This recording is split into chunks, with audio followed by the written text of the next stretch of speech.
Shalom. Sekali lagi shalom. Puji nama Tuhan pagi hari ini. Mari kita datang kepada Tuhan, bersyukur kepada Tuhan. Ada kesempatan sekali lagi Tuhan boleh berikan untuk kita boleh bersama-sama berkumpul di tempat ini, memuji dan membesarkan nama Tuhan, dan nanti akan mendengarkan Tuhan berbicara melalui hamba-Nya yang akan menyampaikan kebenaran firman. Mari saya persilahkan Bapak Ibu Saudara untuk bersatu sejenak di hadapan Tuhan. Mari kita menaikkan ucapan syukur kita kepada Yesus Tuhan kita. Kita mau sujud kepada Tuhan. Biar di hadapan tahta kemuliaan Tuhan kita tinggikan, kita agungkan nama-Nya. Sebab Dia Allah yang layak untuk menerima segala pujian dan hormat Bapak Ibu.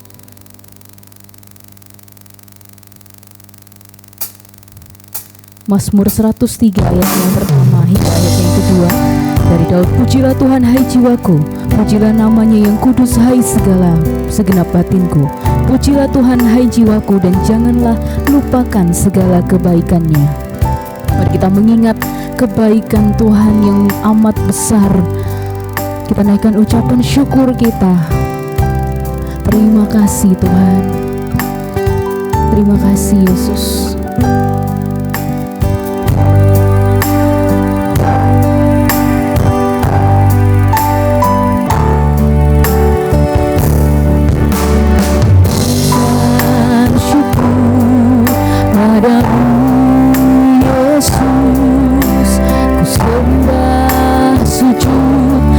Padamu Tuhan, di hadapan tahta kemuliaan-Mu, ku tinggikan, ku agungkan selamanya.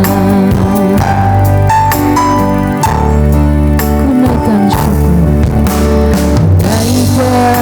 syukur padamu Yesus. Sembah sujud kepadamu Tuhan, di hadapan tahta kemuliaan-Mu, ku tinggikan, ku agungkan selamanya. Segala puji syukur bagi-Mu,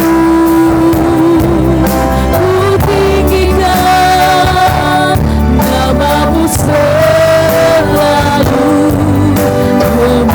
kemuliaan hanya bagi-Mu. Terujilah nama-Mu. Kita naikkan ucapan syukur kita, tulus dari hati kita kepada Tuhan yang teramat baik.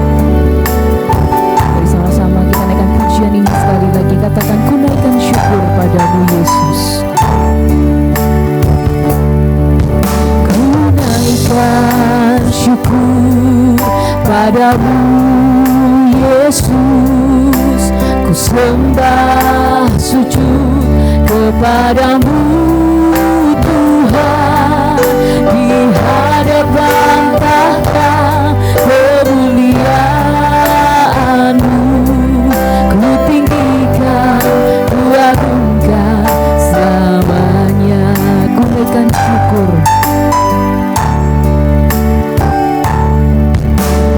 Naikkan padamu Yesus.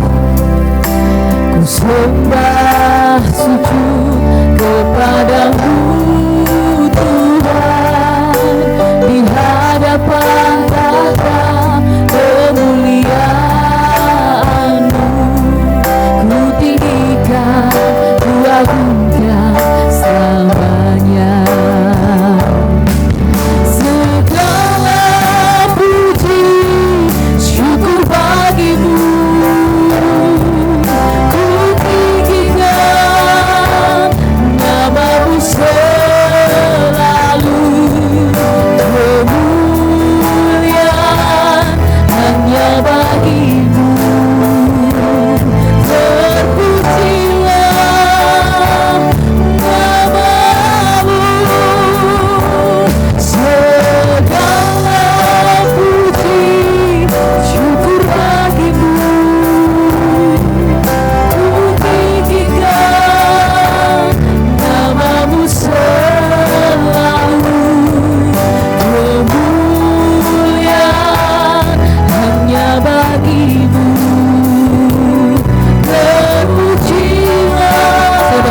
usah terbang ke kiri.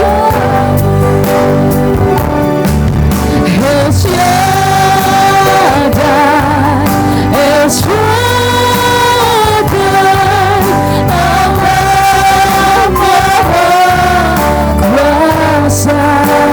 Dia besar, Dia besar, Dia besar. El Shaddai mulia, El Shaddai, El Shaddai, Allah Maha Kuasa.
Pertolongan kita pagi ini datang dalam nama Tuhan yang menjadikan langit dan bumi serta sekalian isinya. Dia yang memeliharakan kesetiaannya sampai selama-lamanya, dan Ia tidak pernah meninggalkan kita perbuatan tangan. Turunlah atas saudara semua kasih karunia dari Allah Bapa, damai sejahtera dari Yesus Kristus di dalam Roh.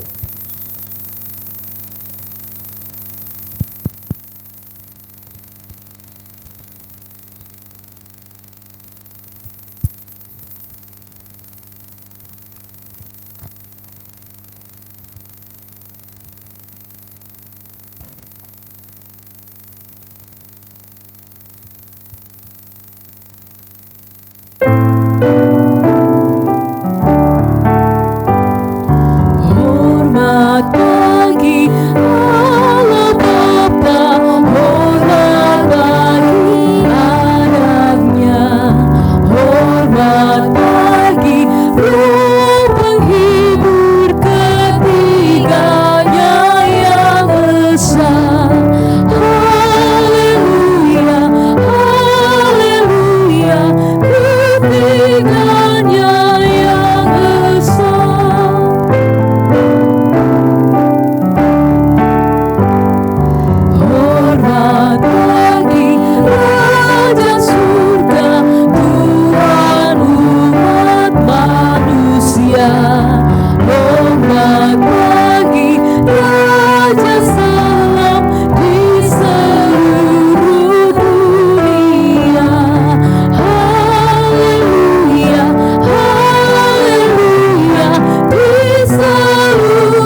Bapa dalam kerajaan surga, kami mengucap syukur Tuhan bahwa pagi hari ini kami masih rasakan kebaikan Tuhan, penyertaan Tuhan yang begitu sempurna. Terbukti Tuhan, kami sehat, kami kuat, kami bisa datang ke tempat ini. Tuhan, itu semuanya karena kebaikan Tuhan. Kau telah sertai kami juga dari perjalanan kami dari rumah sampai ke gereja ini. Tuhan, kami mengucap syukur. Tuhan, juga kami mau bawa hati kami bawa diri kami dengan penuh kerendahan diri kami, kerendahan hati kami Bapa.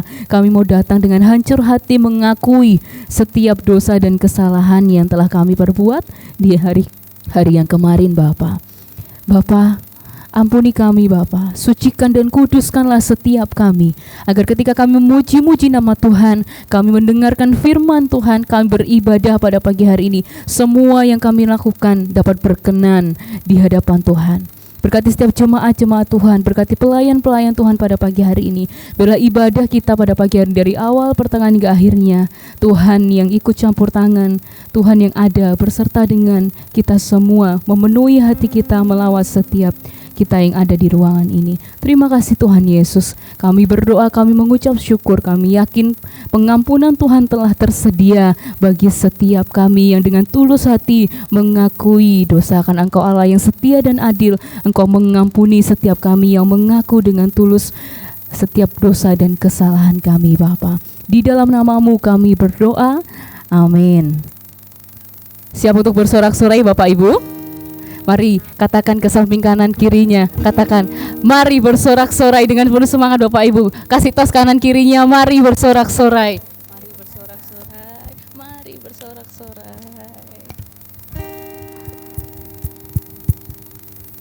Mazmur 35 ayat yang ke-9 berkata demikian, tetapi aku bersorak-sorak karena Tuhan, aku girang karena keselamatan daripadanya. Percaya Tuhan telah selamatkan kita Bapak Ibu? Yang percaya bisa lambaikan tangannya. Semua sudah percaya bahwa kita telah diselamatkan. Amin. Dia satu-satunya penebus kita. Dia telah selamatkan jiwa kita. Dia mati, dia bangkit, dan dia hidup. Amin Bapak Ibu. Amin. Kita punya Tuhan yang hidup. Amin. Kita punya Tuhan yang menyelamatkan kita. Haleluya. Kita sorak-sorai, kita memuliakan nama-Nya. Bersorak-sorai, muliakan nama-Nya. Dia berperangkan di kita, bertepuk tangan, muliakan nama-Nya. Dia selamatkan jiwa kita, satu-satunya penebus kalah dan mau berikan hidup.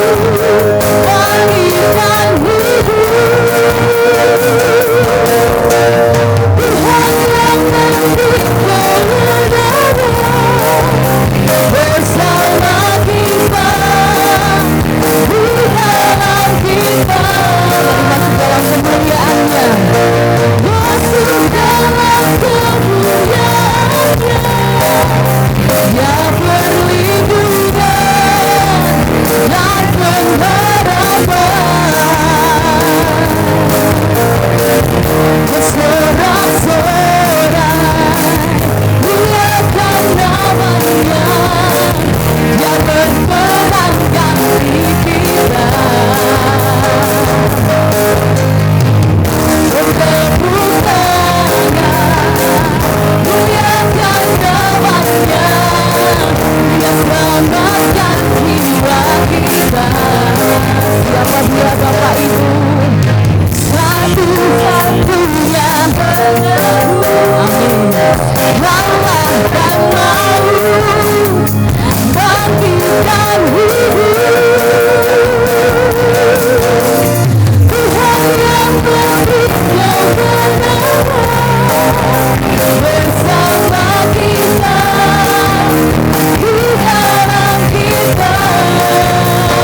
kita mengakui iman percaya kita kepada Tuhan secara bersama-sama. Aku percaya kepada Allah, Bapa yang Maha Kuasa, Khalik langit dan bumi, dan kepada Yesus Kristus, Anak-Nya yang tunggal Tuhan kita, yang dikandung daripada Roh Kudus, lahir dari anak darah Maria, yang menderita sengsara di bawah pemerintahan Pontius Pilatus, disalibkan, mati dan dikuburkan, turun ke dalam kerajaan maut, pada hari yang ketiga, bangkit pula dari antara orang mati, naik ke surga, duduk di sebelah kanan Allah, Bapa yang Maha Kuasa, dan dari sana ia akan datang untuk menghakimi orang yang hidup dan yang mati. Aku percaya kepada Roh Kudus, gereja yang kudus dan am, persekutuan orang kudus, pengampunan dosa, kebangkitan tubuh, dan hidup yang kekal. Amin. Silakan duduk lagi Bapak Ibu Saudara. Kita akan masuk dalam perenungan firman Tuhan. Mari kembali kita teduhkan hati kita siapkan diri kita. Kita mau jadi berkat, kita mau jadi perpanjangan tangan Tuhan. Dimanapun kita berada, kita mau senantiasa menyatakan kemuliaan Tuhan melalui hidup kita. Bahwa kita dibentuk oleh Tuhan dari hari ke hari menjadi bejana Tuhan yang begitu indah, Bapak Ibu.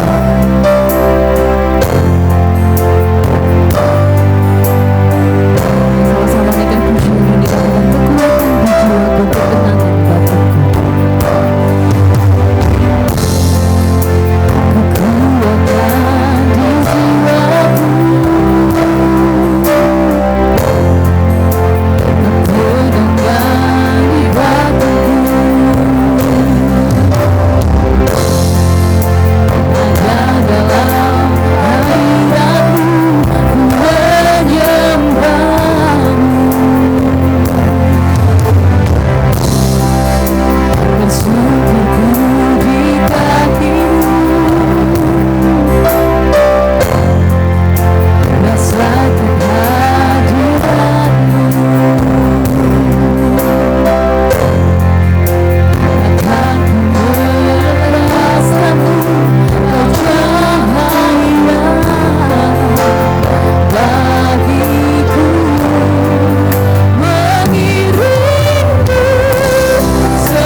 mengerti pujian ini ya Tuhan. Kami mohon kepadamu Tuhan, Engkau menjadikan hati kami, hidup kami ini menjadi bejanamu Tuhan untuk memuliakan-Mu. Terima kasih ya Tuhan, ini seruan doa kami yang keluar dari hati kami, dari pikiran kami, dari hidup kami, supaya hidup kami dipakai oleh Tuhan menjadi bejana Tuhan, untuk menyampaikan segala isi hati Tuhan, untuk mengerjakan hal-hal mulia yang Tuhan kehendaki. Terima kasih ya Tuhan. Pagi ini kami akan mendengarkan firman-Mu. Terlebih dahulu layakkan kami Tuhan. Engkau menguduskan kami, hati kami, pikiran kami, dan hidup kami. Segala sesuatu yang tersimpan di dalam hati kami yang tidak berkenan di hadapan Tuhan, kami menyerahkannya di bawah kaki-Mu, dan Engkau menguduskan kami semuanya. Darah-Mu yang sudah tertumpah di kayu salib Tuhan melayakkan kami, menyucikan kami, sehingga kami bisa mengerti akan kehendak Tuhan, mengenali kebenaran firman Tuhan. Terima kasih ya Tuhan, Allah Roh Kudus, kiranya Tuhan menjamah setiap hati kami, supaya kami menyiapkan diri untuk bisa mengerti kehendak Tuhan. Di dalam nama Tuhan Yesus kami berdoa, amin. Silakan duduk.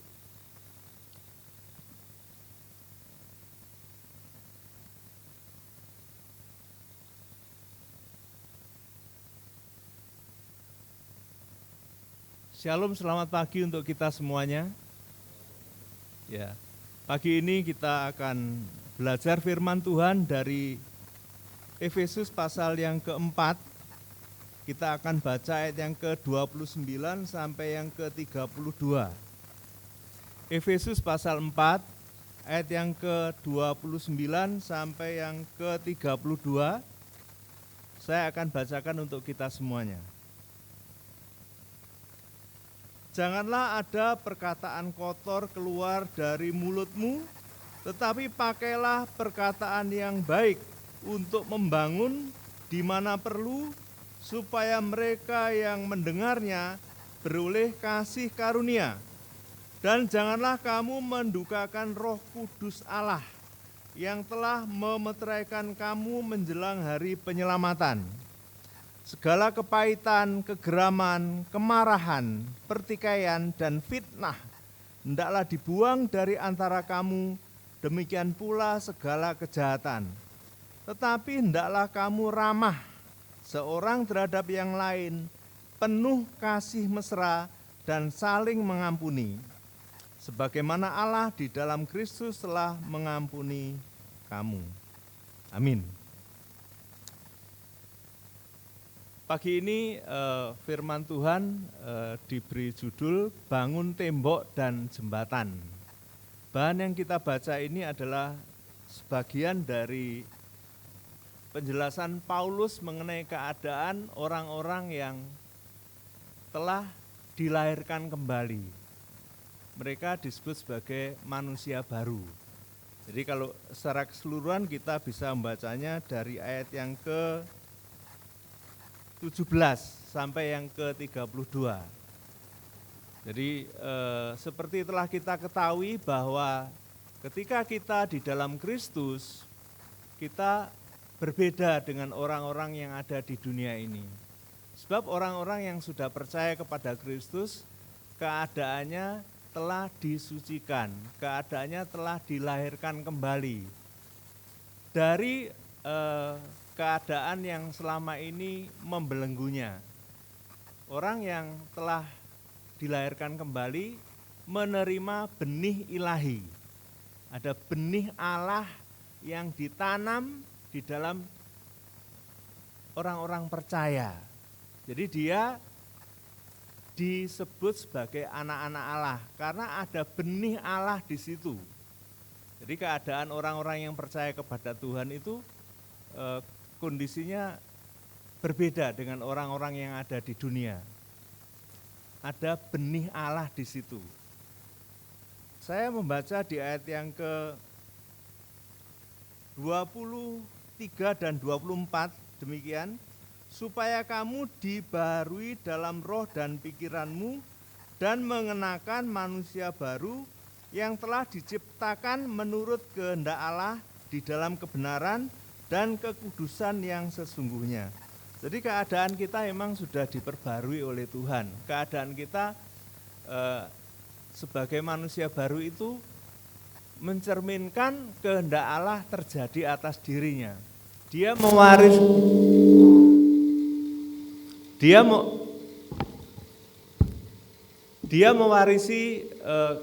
gen Allah, dia mewarisi sifat-sifat Allah yang mulia. Jadi keadaannya seperti itu. Nah, pada kesempatan hari ini orang-orang yang percaya kepada Tuhan yang sudah dilahirkan baru ini, ada kehendak Allah yang disampaikannya pada hari ini.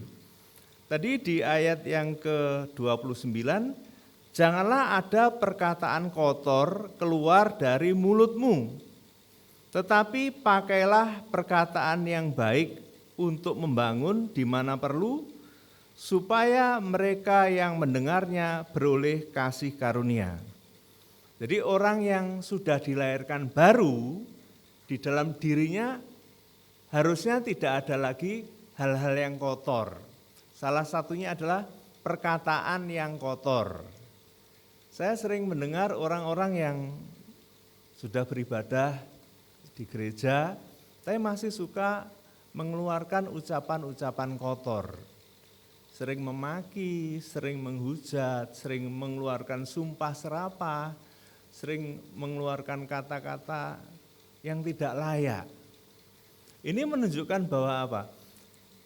Dia tidak menyadari keadaannya yang sebelumnya tidak layak di hadapan Tuhan.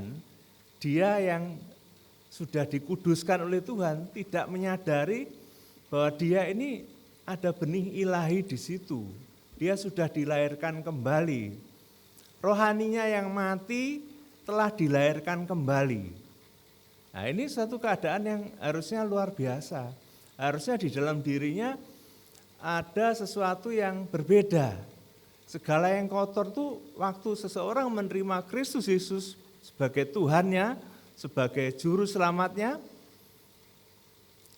ia sudah diperbarui. Tidak ada lagi yang kotor. Segala yang kotor itu sudah dikuburkan, sudah disalibkan bersama-sama dengan Kristus di kayu salib.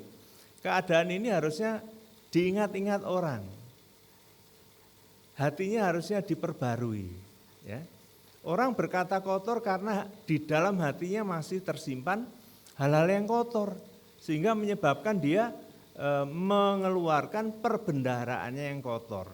Paulus mengingatkan, ciri orang yang sudah dilahirkan kembali, tidak ada perkataan kotor keluar dari mulutnya. Sebab yang dari mulut ini dasarnya dari hati. Kita tahu bahwa mulut ini yang mengeluarkan perkataan kotor itu sangat penting di hadapan Tuhan. Karena mulut ini dipakai untuk melontarkan kata-kata. Untuk melontarkan pernyataan, untuk melontarkan segala sesuatu yang sesuai dengan kehendak hatinya. Tuhan memakai mulut kita yang hanya satu, ini untuk hati-hati, tidak digunakan sembarangan.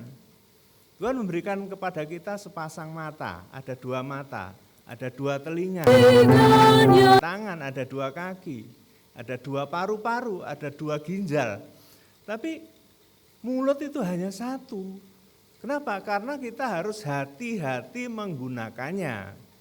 Kalau orang perkataannya kotor tentunya berkaitan dengan hati. Ya, hati itu bagian yang sangat penting di dalam hidup manusia. Di dalam Amsal yang ke-4 ayat yang ke-23, jagalah hatimu dengan segala kewaspadaan, karena dari hatilah terpancar kehidupan. Itu begitu penting hati manusia di hadapan Tuhan. Kenapa demikian? Karena di situ kehidupan manusia bisa dilihat, hatinya baik atau jahat. Ternyata hati itu begitu penting di dalam hidup manusia. Tempat untuk merancang, tempat untuk menyimpan, tempat untuk memikirkan segala sesuatu. Di situ juga ada emosi, ada perasaan, ada kehendak. Ini luar biasa hati ini. Bukan hati liver, bukan. Ya. Hati ini ada di dalam jiwa kita. Jadi sesuatu yang sangat penting yang diberikan Tuhan kepada setiap orang. Bahkan orang-orang yang percaya juga punya hati. Sama seperti kita percaya kepada Tuhan punya hati juga. Tapi hati yang merespon kebenaran Tuhan akan mengalami perubahan-perubahan. Ya, akan mengalami pembaruan di dalam hidupnya. Jadi kalau orang masih berkata kotor, ya, berkata yang jahat, menyakiti hati orang, ini besar pengaruhnya bagi dirinya maupun bagi orang lain. Perkataan yang harus diucapkan kan sesuatu yang baik mestinya, tapi ini masih banyak orang berkata kotor. Ini mencerminkan hatinya yang belum sepenuhnya diserahkan kepada Tuhan. Jadi hati itu begitu penting di dalam hidup manusia. Hati itu yang menyebabkan seseorang itu layak di hadapan Tuhan atau tidak. Karena yang dipandang Tuhan itu dari manusia itu adalah hati. Hatinya sungguh-sungguh atau tidak. Ketika seseorang mengasihi Tuhan, Tuhan menyatakan harus dengan segenap hati. Segenap hati itu berarti bersungguh-sungguh keluar dari dasar hatinya. Seringkali orang tidak sampai di titik itu. Kasihnya kepada Tuhan hanya pada tahapan tertentu, belum sesungguh-sungguhnya, belum dengan segenap hatinya. Terbukti apa? Masih ada hal-hal kotor di dalam hidupnya. Tuhan tidak ingin hal itu terjadi. Jadi harusnya perkataan yang keluar dari manusia itu adalah yang memuliakan Tuhan, yang berkenan, yang tidak menyakiti orang lain. Kalau seseorang menyakiti orang lain berarti dia menyakiti diri sendiri. Ya, menyakiti hatinya, sehingga dia tidak membangun yang baik dalam dirinya. Ya, yang dibangunnya adalah hal-hal yang sesuai dengan keinginan hatinya yang belum diserahkan sepenuhnya kepada Tuhan. Harusnya orang ketika percaya kepada Tuhan mengeluarkan perkataan yang baik untuk membangun pertemanan, membangun dirinya di hadapan Tuhan. Supaya apa? Itu merupakan bangunan yang mulia di hadapan Tuhan. Bahkan perkataan yang baik itu bisa menjadi jembatan untuk supaya seseorang memuliakan Tuhan. Seperti pujian terakhir tadi, memuliakan Tuhan, jembatan. Ya, dengan kata-kata yang baik, kata-kata yang lembut, kata-kata yang dipilih untuk mengadakan hubungan yang baik dengan sesama, itu merupakan jembatan yang baik. Seringkali orang tidak sadar melontarkan kata-kata yang menyakitkan, kata-kata yang membuat orang tertusuk hatinya. Kenapa?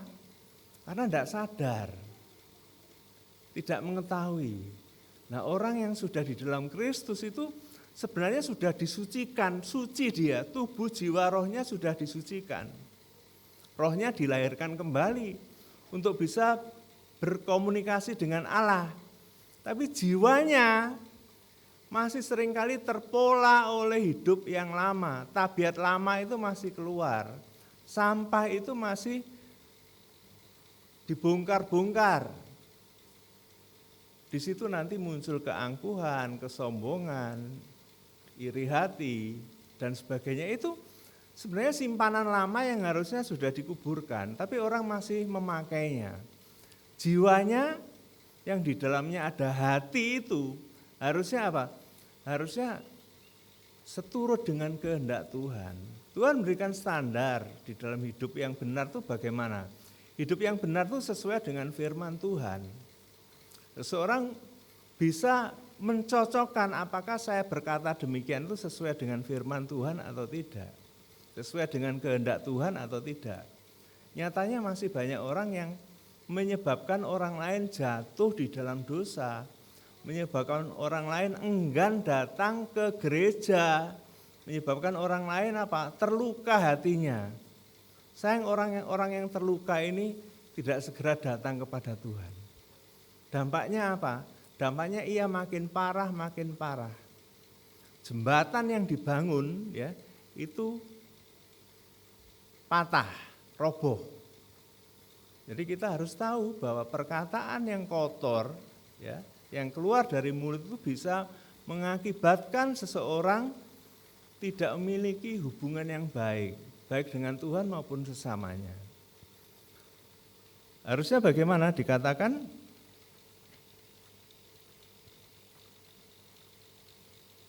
Untuk membangun di mana perlu supaya mereka yang mendengarnya beroleh kasih karunia. Harusnya itu. Jadi kalau seseorang membuang segala yang kotor, kemudian dia menggunakan kata-kata yang baik, ya, tutur kata yang sopan, yang membangun, yang tidak menjatuhkan, itu membuat seseorang yang mendengarnya senang, membuat orang yang mendengarnya karena ini disertai oleh kuasa Tuhan, mengakibatkan hatinya yang mendengar ini, dia beroleh kasih karunia Tuhan, beroleh kebaikan Allah. Kalau seorang mau mendengar yang baik, yang datang dari orang yang percaya, itu ada orang yang mengatakannya itu apa? Dia dengan kuasa Tuhan, tidak dengan kemauannya sendiri, Tuhan menyertainya sehingga dia beroleh kasih karunia. Jadi perkataan orang-orang yang percaya kepada Tuhan itu mengandung kuasa yang besar. Ini harusnya terjadi pada setiap orang yang mengaku dirinya percaya kepada Kristus. Supaya apa? Supaya beroleh kasih karunia. Alangkah berbahagianya ketika orang mendengar perkataan orang benar ini, dia beroleh kasih karunia.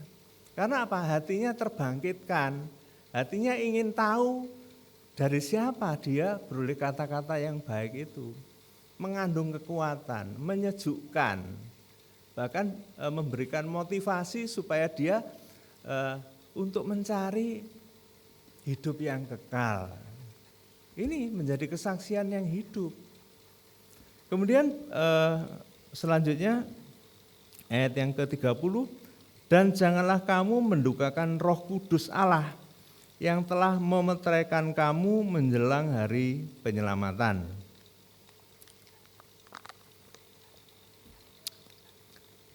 Jadi yang harus kita sadari, ketika seseorang percaya kepada Yesus Kristus, Tuhan itu tahu, Allah itu tahu bahwa manusia itu lemah. Manusia terbatas, manusia penuh dengan kekurangan.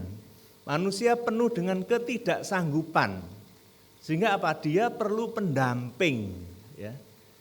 Perlu pribadi yang menyertainya.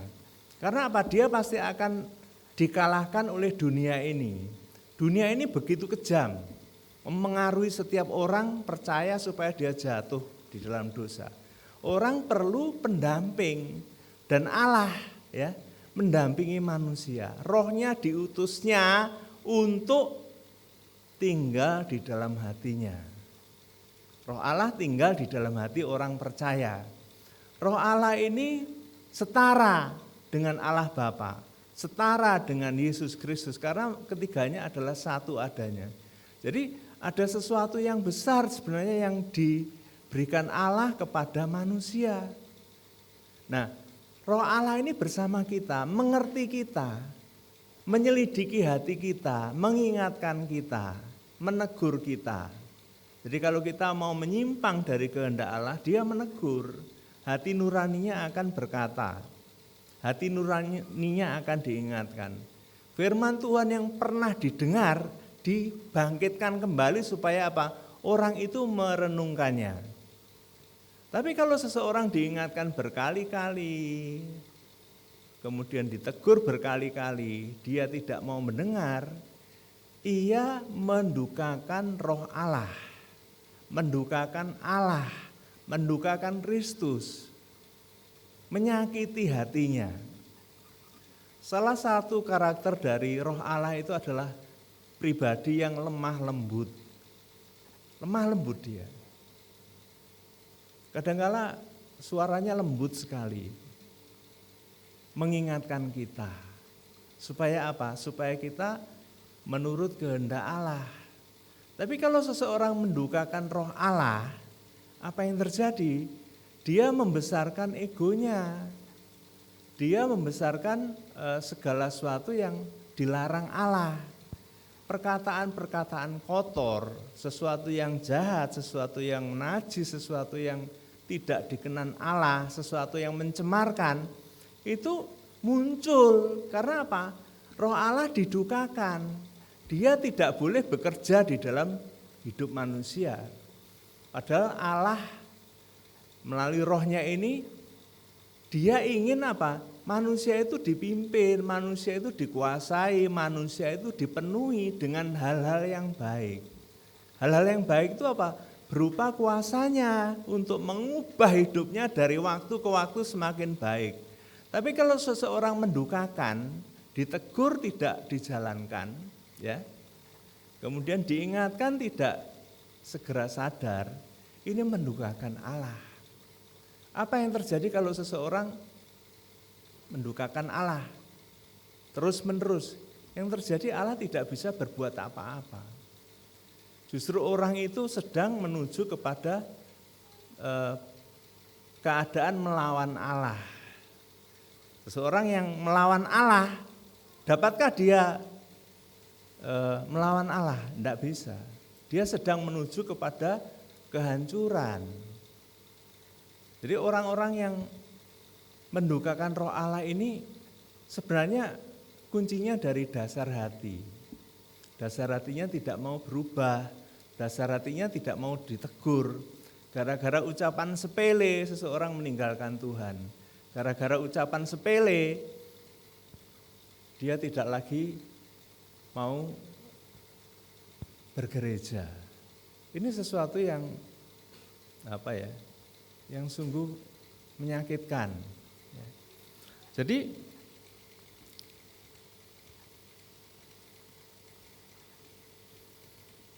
kita tahu bahwa Roh Allah ini memiliki kedudukan yang sangat penting di dalam diri manusia. Harusnya setiap manusia yang percaya kepadanya selalu mengingat akan keberadaannya bersama kita.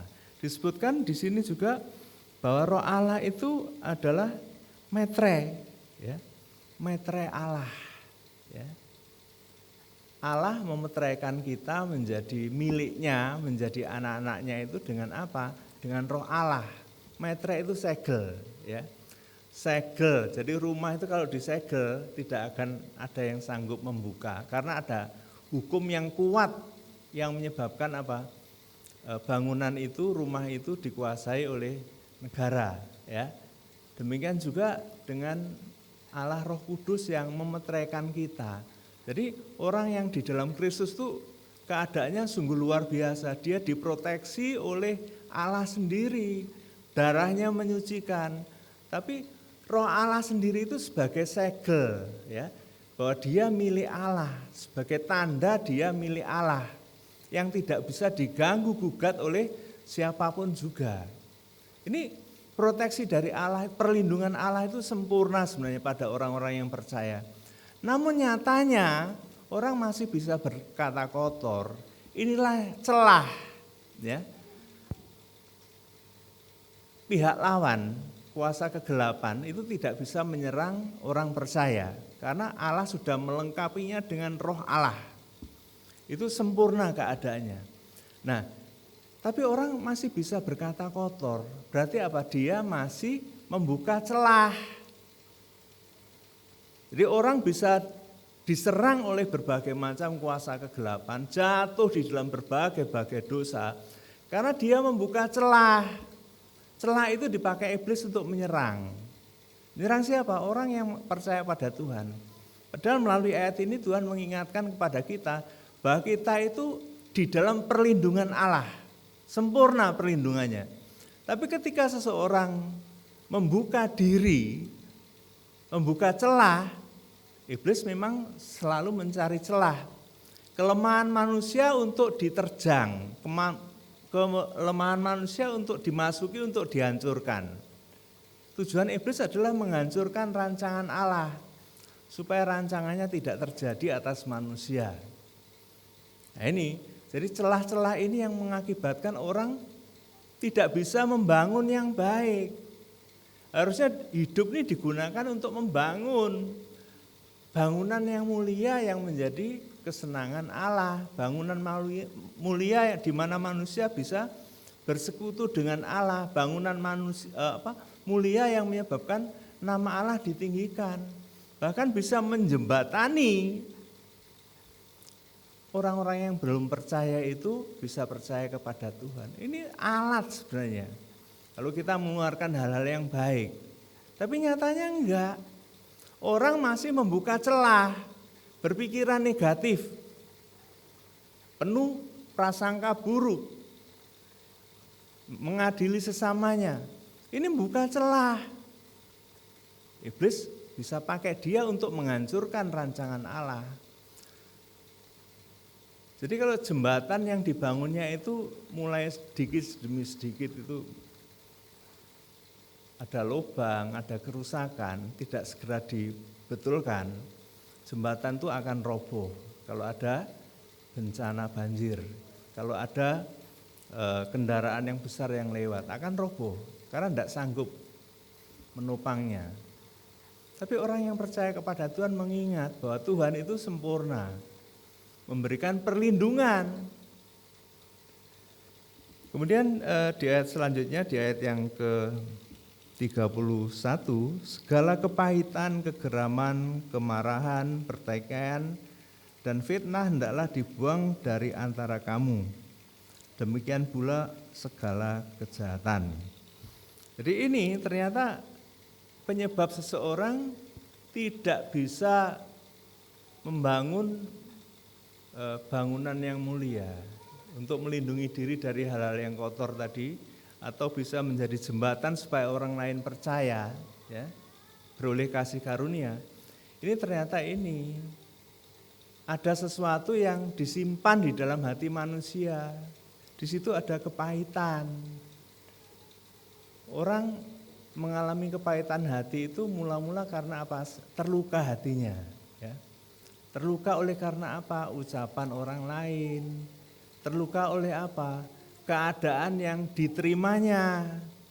Saya kok dari waktu ke waktu seperti ini terus, hidupnya mengeluh terus menerus. Ini mengakibatkan apa? Luka hati kalau ada perkataan yang menyakitinya. Luka ini lama-kelamaan apa? Menjadi menganga, menjadi besar, menjadi borok, mengeluarkan nanah. Akhirnya menjadi sakit hati. Terus timbulkan apa? Menimbulkan apa? Kepahitan hati. Hati yang pahit itu walaupun dia kondisinya mungkin secara manusiawi, secara jasmaniah cukup berkemakmuran. Dia menjadi orang terkenal, menjadi pejabat penting, menjadi orang sukses secara duniawi. Tapi kalau dia punya kepahitan hati, itu segala sesuatunya itu adalah pahit, tidak bisa merasakan. Tidak bisa merasakan kebaikan Tuhan, tidak bisa merasakan kebahagiaan. Kenapa? Pahit hati itu bisa mengakibatkan apa? Lingkungan di sekitarnya rusak. Bisa mengakibatkan apa? Masa depannya tidak jelas. Pahit hati. Tuhan tidak mau orang-orang yang percaya kepadanya menyimpan kepahitan hati. Kenapa? Kepahitan hati itu mengakibatkan orang tidak sehat. Hatinya tidak sehat. Orang yang tidak sehat hatinya, rohaninya sulit bertumbuh. Mungkin dalam sisi pengetahuan dia bisa tumbuh, tapi keadaan di hadapan Allah itu menyakitkan itu. Akibatnya apa? Berdampak. Berdampak di bagaimana? Di dalam dirinya berdampak. Orang yang pahit hati itu mengakibatkan tidak hanya hatinya saja, nanti berpengaruh terhadap jiwanya, berpengaruh terhadap tubuhnya. jiwanya pasti mengalami hal-hal yang aneh, mengalami kesakitan, cara berpikirnya juga aneh, cara merasakannya juga aneh, standar hidupnya akhirnya apa?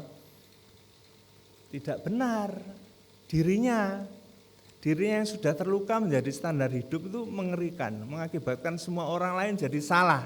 Kalau tidak seperti saya salah. Itu orang yang pahit hati. Apakah bisa diselesaikan di hadapan Tuhan? Bisa. Tuhan itu sudah menyucikan kita, menguduskan kita. Itu harusnya dibuang dari dasar hati kita. Orang yang pahit hati juga menyimpan kegeraman. Kegeraman itu sesuatu yang mengakibatkan orang akan melakukan kekerasan, akan memberikan pembalasan. Ngeri kalau orang membalas seperti itu. Padahal Tuhan mengajari apa? Kita tidak boleh membalas kejahatan dengan kejahatan, tapi harus dengan kebaikan. Ini kepahitan ini berpengaruh nih. Di keluarga nanti juga berpengaruh, di pekerjaan berpengaruh, di komunitasnya berpengaruh. Ini harus dibuang. Orang ingin beroleh hidup kekal, tapi bagaimana kalau dia tidak sehat? Tuhan sudah menyediakan kesehatan. Jiwa kita sudah disehatkan Tuhan. Bilur-bilurnya menyembuhkan. Darahnya sudah ditumpahkan untuk membersihkan. Karena tidak ada cara lain Allah menguduskan manusia selain oleh pengorbanan Kristus. Tuhan sudah menyediakan. Tapi kenapa dia memilih hidup tidak sehat dengan menyimpan kegeraman, dengan menyimpan kepahitan, dengan menyimpan segala yang buruk. Akhirnya nanti timbul ke yang lain-lain. Karena sesuatu yang kotor itu nanti akan beranak pinak, akan berakar, mengakibatkan akarnya itu mencengkeram jiwanya, mencengkeram hidupnya sehingga dia tidak bebas lagi. Padahal Tuhan sudah memberikan kebebasan. Dia ketika berseru pada Tuhan, menyerahkan segala sesuatunya kepada Tuhan, ya, membuang segala yang jahat, Tuhan itu mau memakai hidupnya. Supaya apa? Supaya hal-hal mulia terjadi, nama Tuhan dipermuliakan. Kemudian ayat yang ke-32, tetapi hendaklah kamu ramah seorang terhadap yang lain, penuh kasih mesra dan saling mengampuni sebagaimana Allah di dalam Kristus telah mengampuni kamu.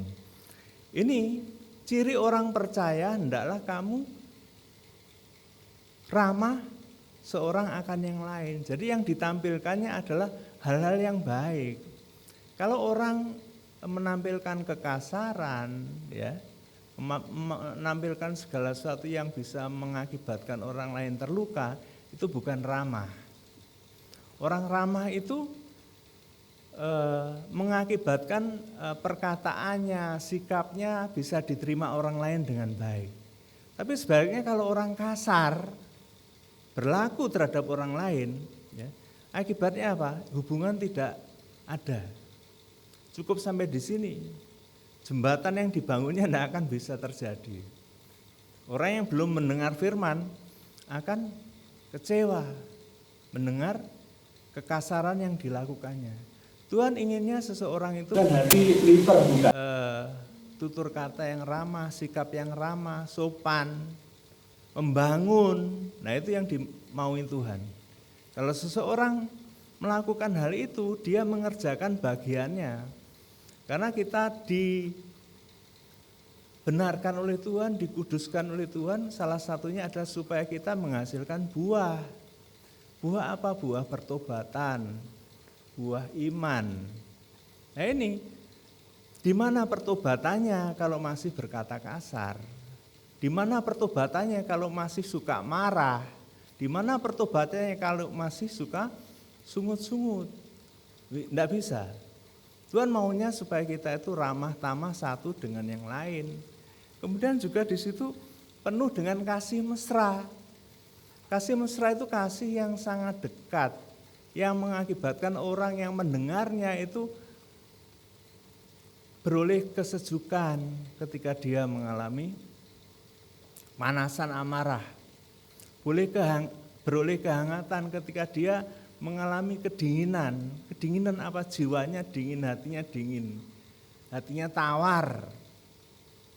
Ketika orang memperkatakan hal-hal yang mulia, dia akan mengalami kehangatan, itu kasih mesra. Kasih mesra itu ditunjukkan oleh suami istri yang begitu dekat hubungannya. Yang tampak adalah hal-hal yang indah. Yang tampak adalah hal-hal yang menyenangkan kedua belah pihak. Ini yang dikehendaki Allah kepada umatnya, supaya kita menyenangkan orang lain. Saya percaya kalau seseorang memberikan perbendaharaan yang baik, ya, kata-kata yang baik, sikap yang baik, perbuatan yang baik kepada orang lain akan meresponnya dengan baik pula. Ini yang Tuhan maui, itu kasih mesra. Sayang banyak rumah tangga sekarang itu kasih suami kepada istrinya atau kasih istri kepada suaminya tidak mesra lagi. Rutinitas setiap hari seperti itu akhirnya apa? Dia tidak mesra lagi, tidak hangat lagi. Kasihnya adalah merupakan suatu kebiasaan yang dibuat-buat. Harusnya tidak. Kasih mesra itu keluar dari dasar hati supaya orang lain mengalami kehangatan kasih Allah. Supaya orang lain beroleh semangat, supaya orang lain beroleh jamahan, supaya dia bangkit, supaya orang dikuatkan, supaya orang boleh semangat yang baru untuk menjalani hidup bersama Tuhan. Itu kasih mesra. Dan kemudian satu lagi, saling mengampuni. Pengampunan itu sudah diberikan oleh Tuhan kepada kita yang percaya kepada Kristus, ya. Itu kita beroleh pengampunan. Harus saling mengampuni. Kalau seseorang tidak mau mengampuni, apa yang terjadi? Dia juga tidak akan diampuni oleh Bapa yang di surga. Kenapa kok harus dilakukan hal ini? Supaya kita sehat. Tuhan tuh ingin anak-anaknya sehat. Sehat rohaninya, sehingga dia mengenali Allah Bapanya, mengenali kebaikannya yang setiap hari diberikan, mengalami sukacitanya, mengalami damai sejahteranya. Dan nanti saya percaya orang yang sehat hubungannya dengan Tuhan, jasmani pun dia akan sehat. Tapi banyak orang tidak mau mengampuni ketika dia disakiti. Harusnya itu bagian masa lalu yang harus dipendam, harusnya dikubur, tidak diingat-ingat lagi. Karena sudah disalibkan bersama Kristus. Luka-luka itu sudah ditanggung Kristus di kayu salib, luka hati itu. Jadi kita harus mau mengampuni. Kalau Kristus mau mengampuni kita harusnya juga konsekuen. Hidup sehat, hidup di dalam Alkitab disebut hidup berkemenangan. Hidup berkemenangan itu apa? Apakah berlimpah ruah dengan hal-hal fisik, berkat-berkat jasmani? Tidak. Hidup berkemenangan itu hidup menurut kehendak Allah dan berhasil melakukannya. Itu hidup berkemenangan. Kalau orang bisa melakukan kehendak Allah, pasti dia menang atas kuasa kegelapan yang setiap hari mengancamnya. Tuhan mengajari kepada kita setiap hari banyak hal. Salah satunya adalah mengampuni orang yang bersalah kepada dia, ya. Tuhan mengajarkan itu kepada kita. Baik, mari kita berdoa. Tuhan Allah Bapa kami yang di surga, kami mengucap syukur dan terima kasih kalau pada pagi ini Engkau mengingatkan akan kami Tuhan, akan hati kami.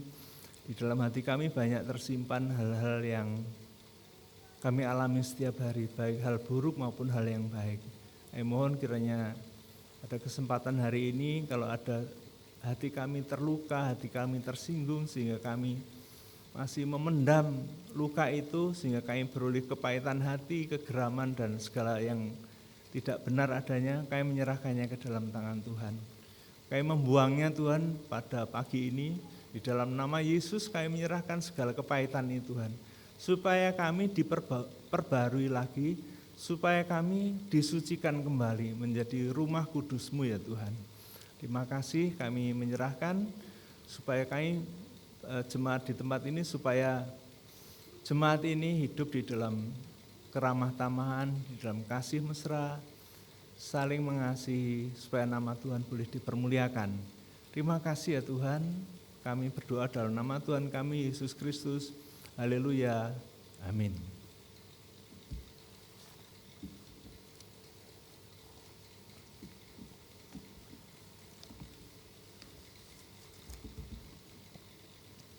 Saya serahkan Pak Aziz.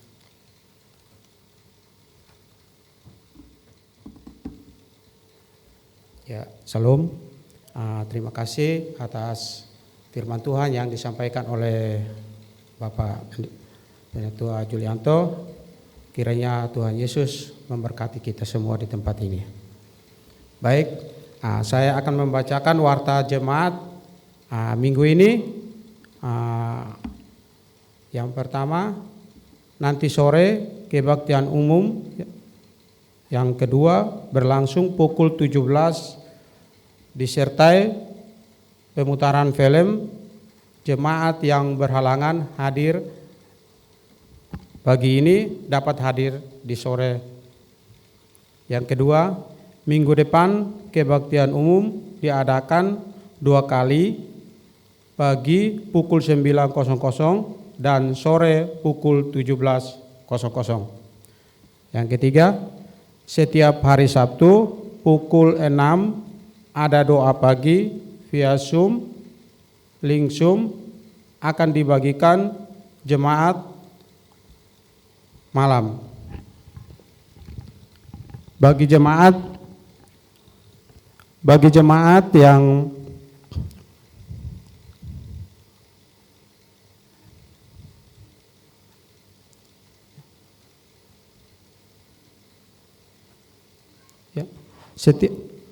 bagi jemaat yang perlu dukungan doa dapat menghubungi Gembala Jemaat, Bapak Pendeta Hendrawan atau hamba Tuhan yang lain untuk didoakan. Yang keempat, setiap Sabtu pukul 18.00 ada ibadat PRBK bagi pemuda dan remaja dapat hadir. Yang kelima, iuran kematian dapat dibayar kepada saudari Yohan Stefani. Aksi 2000 dapat dimasukkan di dalam kotak dekat pintu masuk. Digunakan untuk membantu pelayanan di wilayah Majelis Daerah 5 Jawa Timur dan sekitarnya. Bulan Oktober tahun 2023, gereja mencangkan sebagai bulan keluarga, tema khotbah setiap minggu berkaitan dengan keluarga, tentang sekolah minggu, ayah, ibu, pemuda, dan tentang keluarga. Keuntungan dan kebahagiaan keluarga dapat menciptakan keharmonisan keluarga. Untuk itu, mohon seluruh keluarga dapat hadir terlibat dalam ibadah ini. Hari ini, jemaat diberikan kesempatan memberikan persembahan untuk pekerjaan Tuhan atau kolekte dan persembahan perkabaran Injil. Seperti kita ketahui, Gia Jemur Sari menaungi 5 pos PI yang membutuhkan dukungan kita supaya banyak orang mendengar Injilnya. Kantung merah untuk kolekte dan kantung biru untuk persembahan pos PI. Persembahan hari ini akan dikumpulkan oleh Saudari Grace dan Saudari Resa. Firman Tuhan yang melandasi kita memberikan persembahan dari Markus 14 ayat 9 berkata kepadamu, sesungguhnya di mana saja Injil diberitakan di seluruh dunia, apa yang dilakukan ini akan disebut juga untuk meningkatkan dia. Mari kita berdoa. Puji syukur kami hadirkan di-Mu Tuhan, firman yang sudah disampaikan kepada kami, kiranya Tuhan Yesus Engkau memberkati kami di tempat ini dengan baik. Terima kasih Tuhan, sebentar lagi kami memberikan persembahan ini sebagai tanda ucapan syukur kami. Kiranya Tuhan Yesus Engkau memberikan berkat yang berlimpah kepada kami, maka kami akan memberikan kembali di tempat ini untuk menjadi pelayanan di tempat ini dengan baik. Terima kasih Tuhan Yesus, kami serahkan semua ini ke dalam tangan-Mu. Kami mengucap syukur dan berterima kasih kepada-Mu. Haleluya, amin.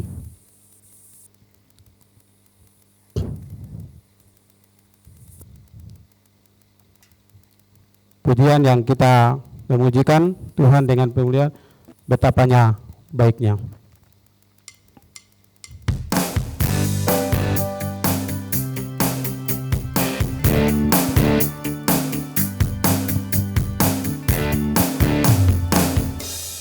Baikkah Engkau Tuhan, kasih-Mu tiada berkesudahan. Betapa mulia kasih-Mu Yesus, jiwaku diselamatkan. Betapa baiknya Engkau Tuhan, kasih-Mu tiada berkesudahan. Betapa mulia kasih-Mu Yesus, jiwaku diselamatkan. Hosana ku memuji Tuhan, Hosana ku tinggikan Yesus. Hosana, Hosana, Hosana. Betapa baiknya Engkau Tuhan, kasih-Mu tiada berkesudahan. Betapa mulia kasih-Mu Yesus, jiwaku diselamatkan. Hosana ku memuji Tuhan, Hosana ku tinggikan Yesus. Hosana, Hosana, Hosana. Hosana ku memuji Tuhan, Hosana ku tinggikan Yesus. Hosana, Hosana, Hosana. Betapa baiknya Engkau Tuhan, kasih-Mu tiada berkesudahan. Betapa mulia kasih-Mu Yesus, jiwaku diselamatkan. Hosana ku memuji Tuhan, Hosana ku tinggikan Yesus. Hosana, Hosana, Hosana. Betapa baiknya Engkau Tuhan, kasih-Mu tiada berkesudahan. Betapa mulia kasih-Mu Yesus, jiwaku diselamatkan. Betapa baiknya Engkau Tuhan, kasih-Mu tiada berkesudahan. Betapa mulia kasih-Mu Yesus, jiwaku diselamatkan. Hosana ku memuji Tuhan, Hosana ku tinggikan Yesus. Hosana, Hosana, Hosana. Hosana ku memuji Tuhan, Hosana ku tinggikan Yesus. Hosana, Hosana, Hosana. Hosana ku memuji Tuhan, Hosana ku tinggikan Yesus. Hosana, Hosana, Hosana. Hosana, Hosana, Hosana.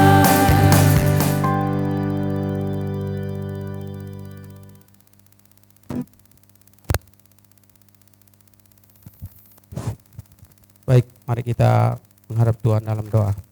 Mari kita berdoa. puji syukur kami hadirkan hadirat-Mu Tuhan. Kami sangat bersyukur Tuhan, kami sudah memberikan persembahan ini sebagai tanda ucapan syukur kami. Kiranya Tuhan Yesus Engkau memberkati kami semua di tempat ini.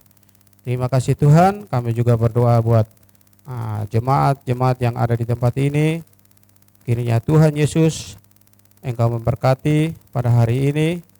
Bagi jemaat yang tidak hadir di tempat ini pada hari ini, kiranya Tuhan Yesus Engkau bisa memberkati mereka di rumah mereka masing-masing. Terima kasih Tuhan Yesus, kami juga berdoa buat bagi jemaat di tempat ini yang belum dapat pekerjaan, kiranya Tuhan Yesus Engkau membuka jalan bagi mereka agar mereka mendapatkan pekerjaan yang layak bagi kehidupan kami di dunia ini. Terima kasih Tuhan Yesus. Kami juga berdoa bagi jemaat yang punya usaha, kiranya Tuhan Yesus juga membuka jalan bagi mereka agar usaha mereka bisa berkembang dan maju untuk kehidupan mereka di dunia ini Tuhan. Terima kasih Tuhan juga, kami juga berdoa buat jemaat yang ada di tempat ini maupun di rumah. Kesehatan mereka, Tuhan tetap memulihkan mereka, Tuhan tetap menjaga mereka. Ketika mereka pergi ke mana saja pun berada, Tuhan Yesus Engkaulah penuntut bagi jalan mereka. Keluarga yang harmonis, kiranya Tuhan Yesus Engkau melindungi mereka juga, agar mereka tetap semangat untuk memuji dan memuliakan nama-Mu. Terima kasih Tuhan, kami juga bersyukur Tuhan, kami mendoakan pemilihan tahun 2024 ini, kiranya Tuhan Yesus Engkau membuka jalan bagi bangsa ini agar pemilihan umum yang tahun 2024 ini berjalan dengan lancar. Kami juga berdoa buat bangsa ini, Bapak Presiden bersama staf-stafnya, kiranya Tuhan Yesus Engkau membuka hati mereka, bangsa ini akan menjadi tenang bagi kami yang ada di dunia ini. Terima kasih Tuhan Yesus, kami juga berdoa bagi kami atau yang kami Tuhan ajarkan kepada kami, yaitu berdoa Bapa kami yang Tuhan berikan kepada kami. Mari kita berdoa menurut keyakinan. Mari kita berdoa. Bapa kami yang di surga, dikuduskanlah nama-Mu, datanglah kerajaan-Mu, jadilah kehendak-Mu di bumi seperti di surga. Berikanlah kami pada hari ini makanan kami yang secukupnya, dan ampunilah kami akan kesalahan kami, seperti kami juga yang mengampuni orang yang bersalah kepada kami.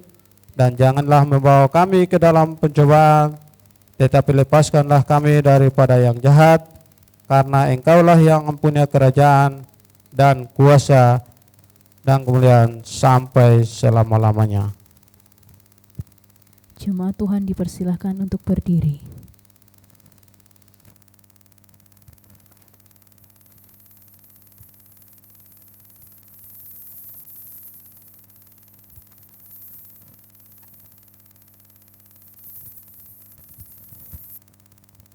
Mari arahkan pandanganmu kepada Tuhan. Tuhan memberkati engkau. Tuhan melindungi engkau.